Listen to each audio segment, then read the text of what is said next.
Hello everyone, welcome to my channel Similarity. This is the second part of the video.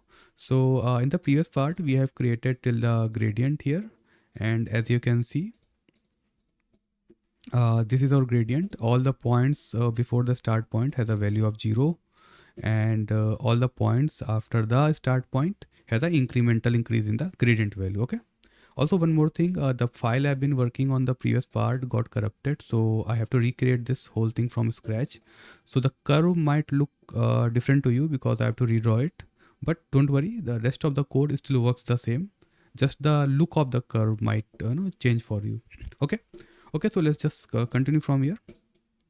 Okay, so the next thing that we have to do is to move all those points after the start point to the location of the start point. Okay. Basically I have to converge all those points here, to the location of the start point.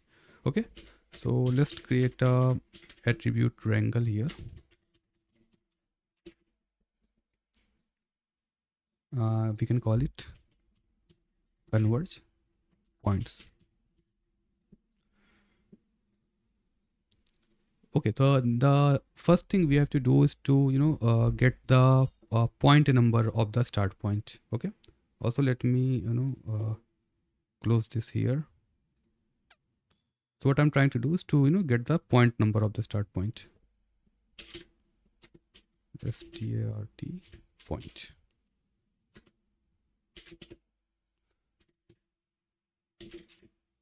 Detail.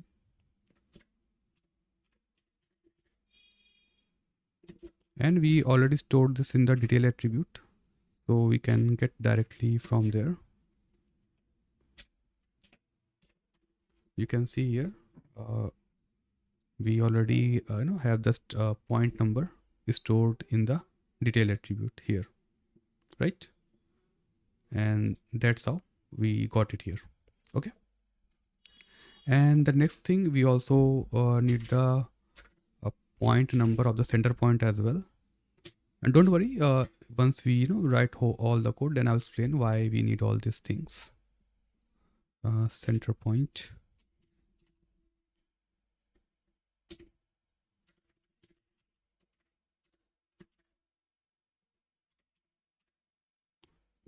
Let me check what we called it here. Okay, center point. Right. Sorry, I think this is the okay, this is the vector value, not the point number, but I want the point number of the center point. So how we can do that? Okay, let me check. Okay. So here, right, this NPTS, but I think I haven't stored. Yeah, here. Okay, NPTS, right. So we can do it like this: NPTS, number of points, and 0 plus 1. Okay. So why this thing gives us the point number of center point? Because you can see here, basically let me show you here. So in the curve we have total 57 points, right? Not 57, because the point number is starting from the point number 0. So basically we have total 58 points in the curve, right? And that's what this gives us. But we also added a center point as well, so its number is one more than the total number of points in the curve. Okay, let me repeat it again. The point number of the center point is one more than the total number of points in the curve. Okay, so that's what we're doing here. We get the total number of points in the curve, then we added 1 here. Okay, that's how we get the point number of the center point here, right? Okay, so now the next thing we have to do is to move all those points after the start point to the location of this start point here. Okay, so we can do it like this: if @ptnum is greater than start point,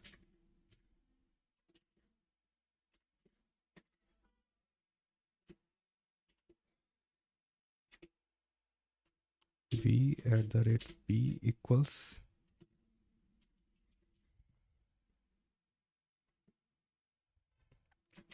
0.0 be start point.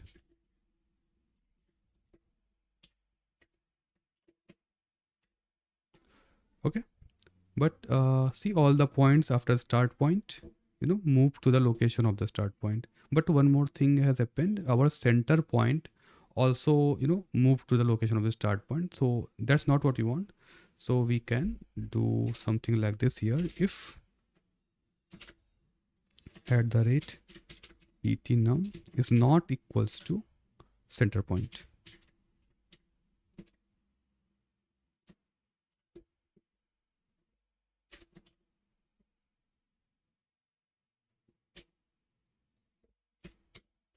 right?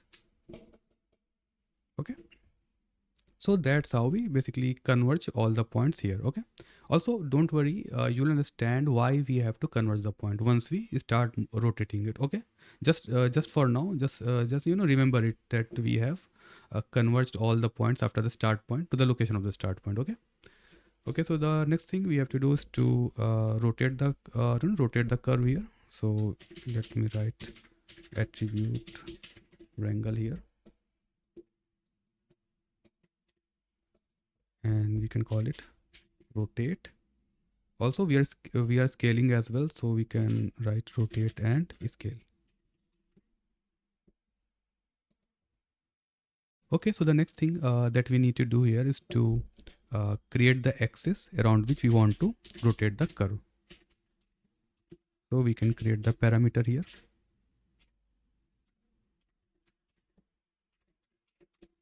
Also we need the point number of the start point and the center point, so we will be using these value later in the code. So first we have to get that, so we can write here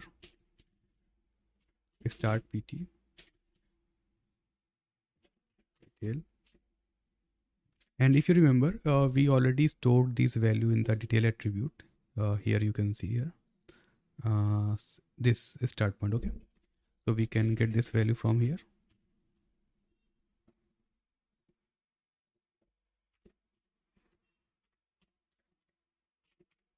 Also we can get the center point number as well.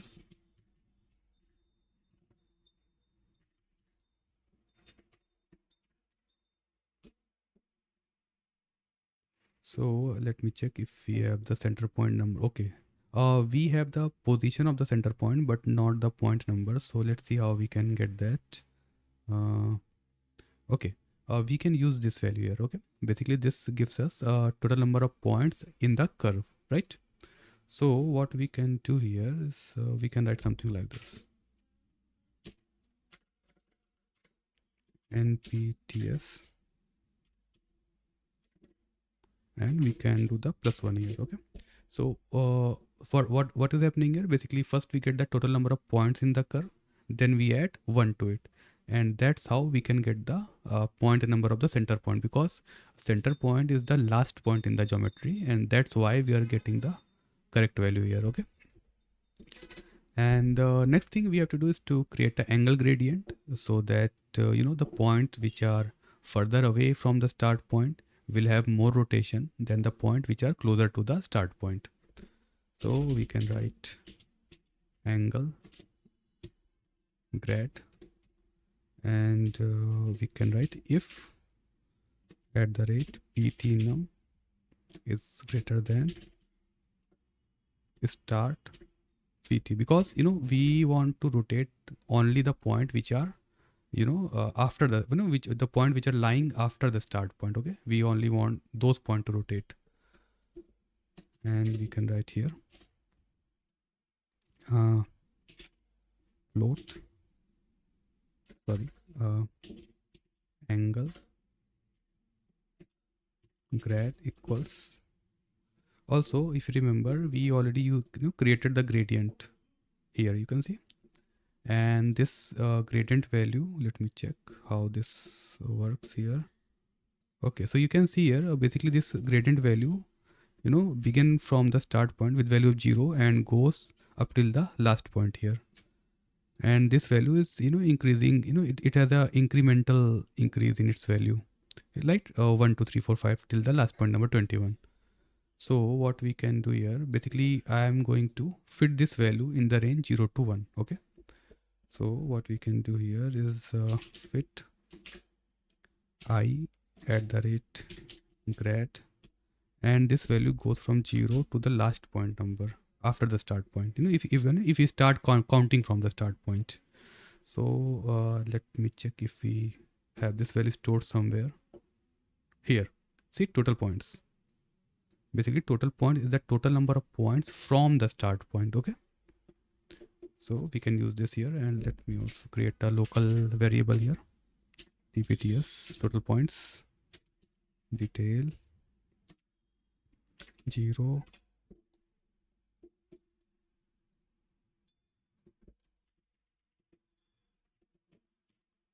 So I basically copied it and I can paste it here,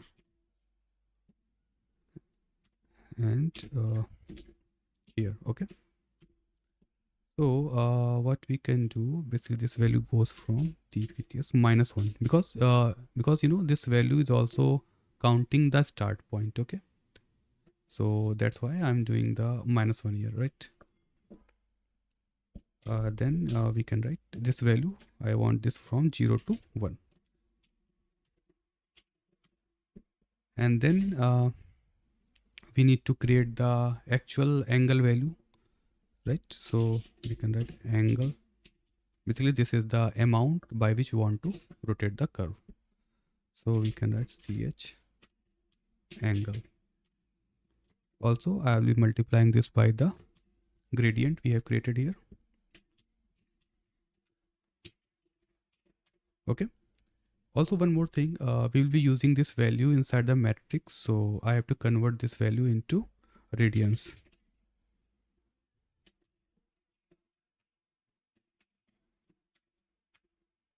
right?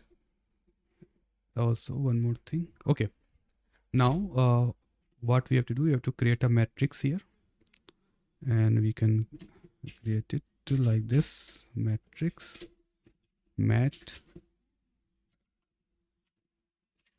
ident, and we can rotate it, rotate.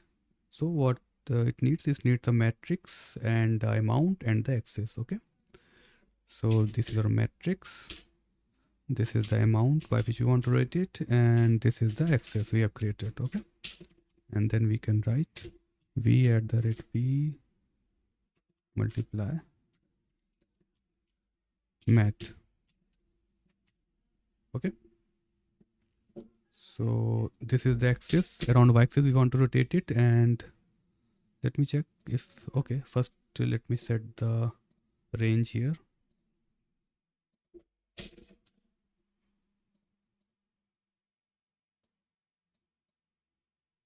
Okay, here, so you can see something is happening.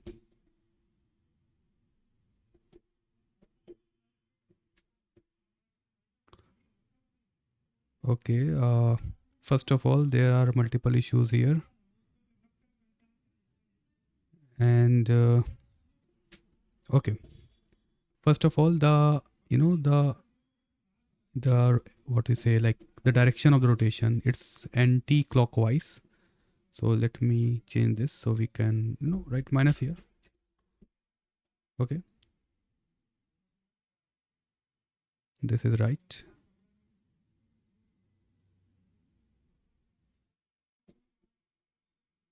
Okay, okay, one more thing we can do also here, you know, just for, you know, safety.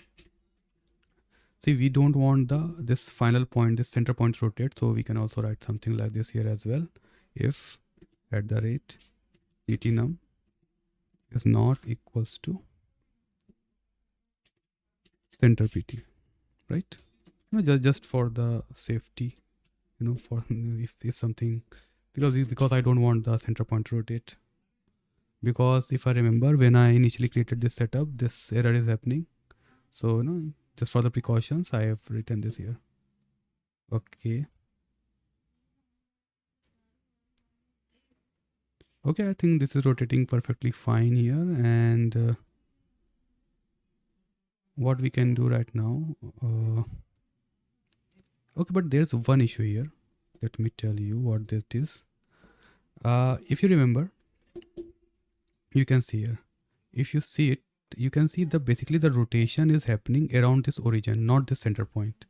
And if you remember in the, if you haven't watched, first please do watch the matrices series, because what I'm going to tell you, I have explained that concept in a very detail on those videos, so please do watch that. Okay, so the basic concept is, when you use the rotate function, it basically rotates around the origin, right? But we want to rotate it around this center point. So what we have to do, first we have to, translate this whole curve to the origin, then we have to rotate it, and then we have to translate it back. Okay, that's how we can rotate using matrices along the some local axis. Okay, and again, if you haven't watched the matrices series, I suggest you please watch that, so that you can clearly understand how this whole thing works, this rotation thing. Okay, so what we have to do first here, let me do like a translate here, translate this matrix. Also we need the location of the center point, the position, and we already stored that, if I remember it. Okay, here. Okay, let me copy it, and then we can write here vector center point position detail.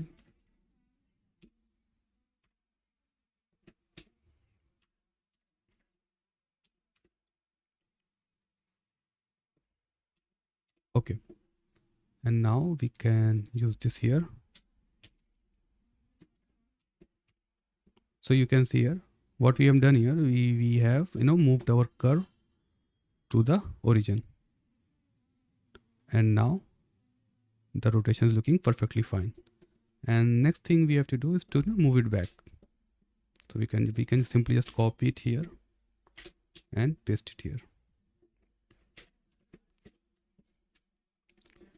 And now you will see the rotation looks perfectly fine here. Okay. Okay, so the next thing that we need to do is to create a scaling amount for the points here, right? Basically, we need to create a scaling gradient, so that each of these point will be scaled, gradually starting from the start point. Okay. So for that, we will create a variable here, and we'll call it scale grad. And then I think we can copy this from here.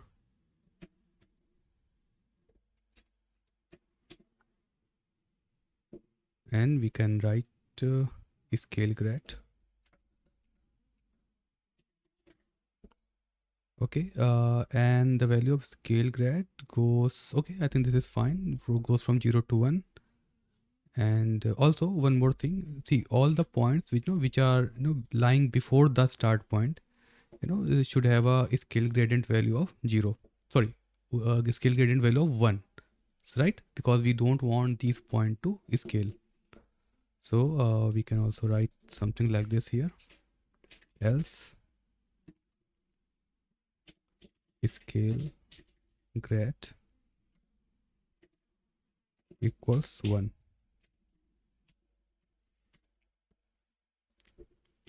Okay. Next thing we can do is create a scale function here, scale, and it requires a matrix and the amount. Okay, basically this vector is the amount by which we want to scale in each of the 3 axes. So we can directly write something like this here as well, mat, and we can directly provide the scale grad. Okay.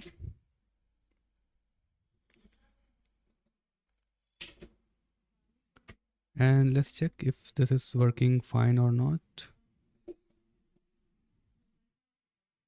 Okay, I think there's an issue here. Okay, there's one thing I did wrong here. This needs to be inverse, right?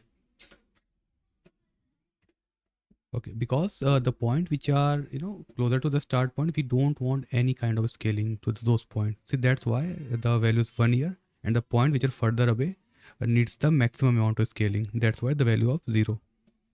Okay, so you can see here we are getting the spirals here. And also let me check uh, if I can move the start point.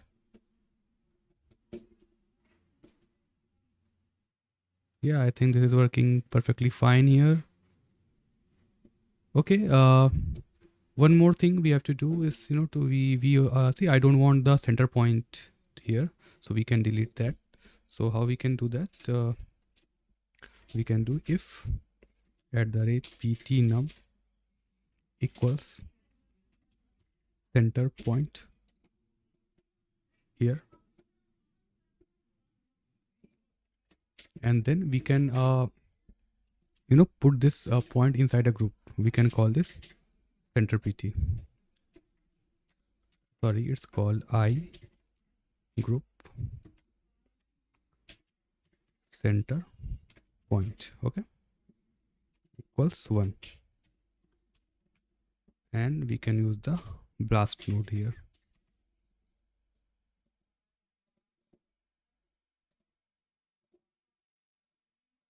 Okay, so basically we have deleted the center point, and now you can see I think we have finished this whole setup.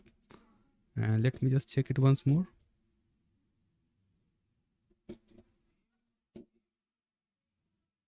Yeah, it's working perfectly fine here, and we can increase the resample amount here.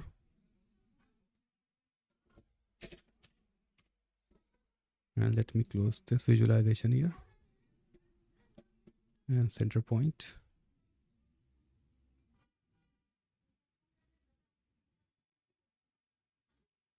Yeah, working fine. Also we can increase this amount a bit more to, sorry, 0 0 1. Okay, also just one more thing, we can create a controller here as well. So let's give this a red color so that we know this is a controller, and we can create a parameter here where the float here.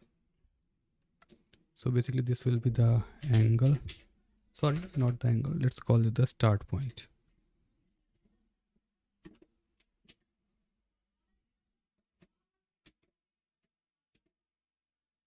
Okay,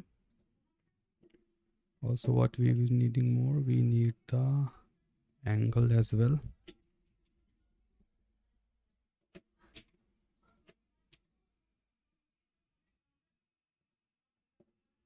Okay, we can apply here. One second, what happened? Sorry.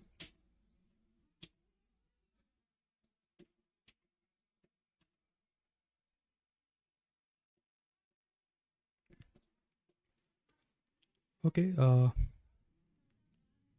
sorry again, this is not coming. What is happening? One second.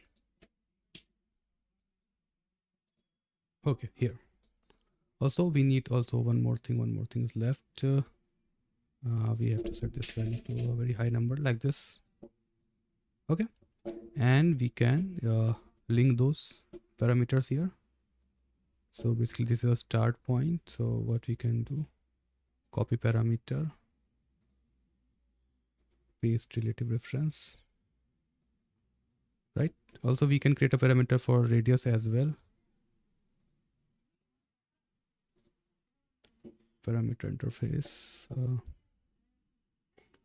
float radius.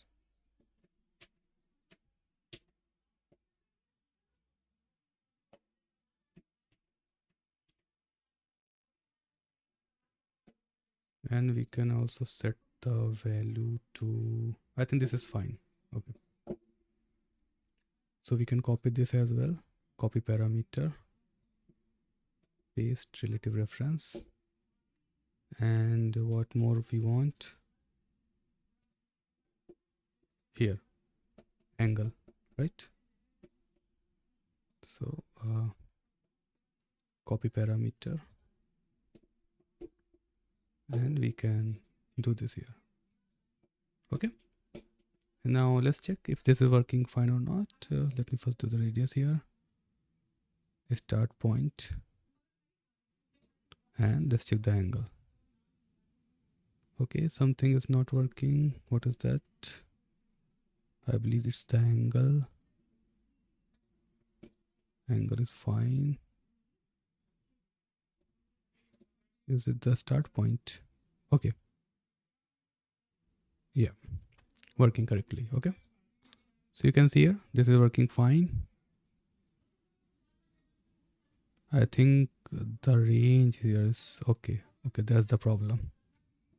We need to inverse it. Edit parameter interface, start point goes from 0 to 1.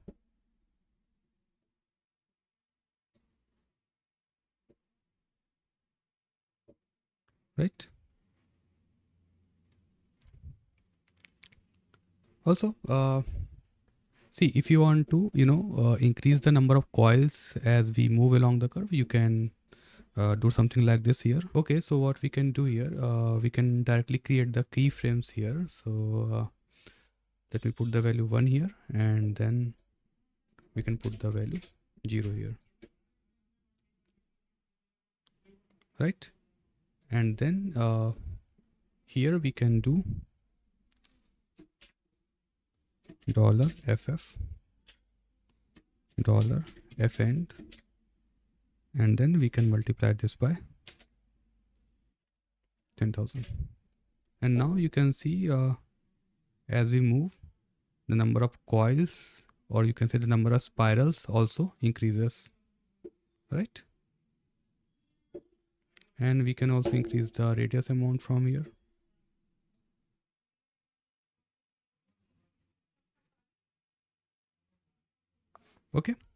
Okay, so this is it for this video. I think you have learned some few new things here, and if you do like my video, please hit the like button and subscribe my channel. I really feel motivated when you do that. Okay, so thank you for watching with this video, and see you in the next video. Bye.